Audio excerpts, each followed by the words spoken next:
One man's trash is another man's treasure, but here at Potter Park Zoo, I guess you can say one man's trash is a treasure for the animals. That's because fire hoses from General Motors are being used in their habitats.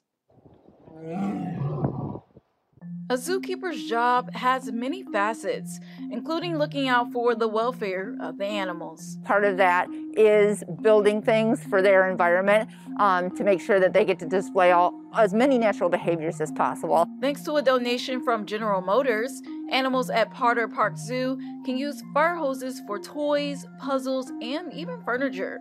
Yep, fire hoses, similar to what firefighters use, but smaller. We fold it in different ways to make cubes or braids. Annie Markham is the carnivore and primate lead keeper. She says they use the hoses for big carnivores like lions and wolves, all the way down to the little ones like their otters. And he gets to practice smelling underwater and using his whiskers underwater, diving, even looking underwater. Otters have a clear lens on their eyes so that they can see while they hunt underwater. Markham says this is the second time General Motors has donated their fire hoses to the zoo.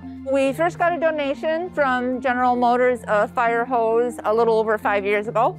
My dad was working for General Motors at the time at the Flint Metal Plant, and we were talking about work, and I told him I was on the hunt for some fire hose, and he mentioned that his plant was changing out their fire hose. The fire hoses at General Motors need to be switched out every 5 years. They were able to donate 26 hoses, which is what we were able to store and use right away. We're trying to eliminate or reduce our waste footprint as much as possible. So if there are things that we're generating as just part of our normal business operations, what we're trying to do is just become, I guess, more aware of opportunities instead of maybe just considering it trash to be thrown away. A question we all might have is, are the fire hoses safe? Well, before any of the hoses were donated, they went through a robust process. We have to evaluate it to make sure there aren't any chemical residues or that we wouldn't be injecting any type of harm into the company or the entity that would be receiving it. And Markham says the fire hoses are really durable. Giving them opportunities to use those strong jaws and teeth and claws and nails, building fire hose items for our animals is definitely just part of the job for our zookeepers. Reporting in your Lansing neighborhood, I'm Tiana Jenkins.